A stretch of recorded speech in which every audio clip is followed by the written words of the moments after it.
जिंदगी भर के कमाई की हला जमा चोराई भैया, जिंदगी भर के कमाई की हला जमा चोराई भैया, अब ते दिहाया लगाई भैया ना। जिंदगी भर के कमाई की हला जमा चोराई भैया, अब ते दिहाया लगाई भैया ना।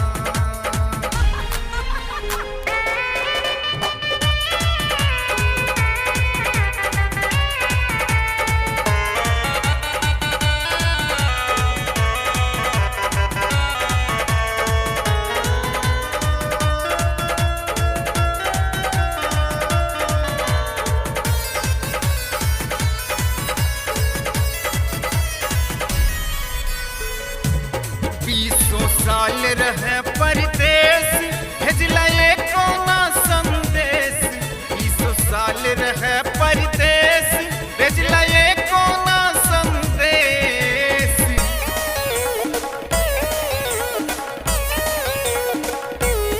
20 साल रहे परदेश भेजला एको ना संदेश, 20 साल रहे परदेश भेजला एको ना संदेश।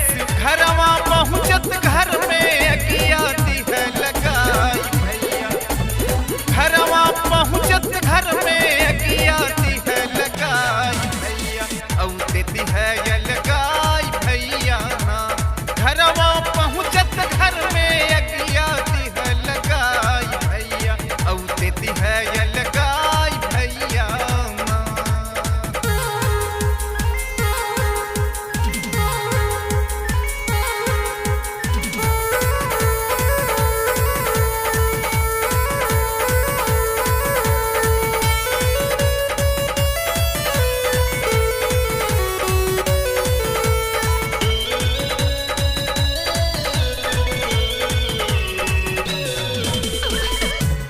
अपन कमाई फिक्स कराया, घर में हिस्सा जबरन बटाया।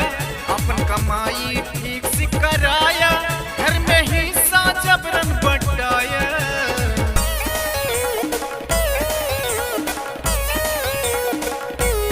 अपन कमाई फिक्स कराया, घर में हिस्सा जबरन बटाया।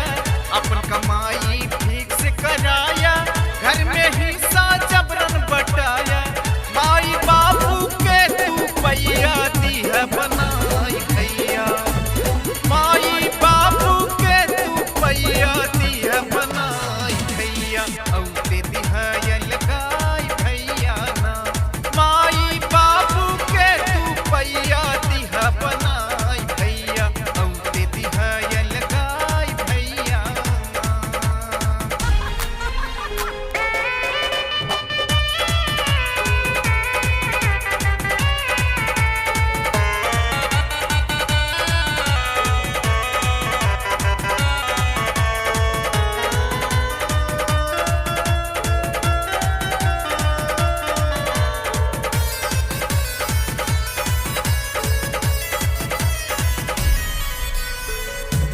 तोहरे सोच में बाबू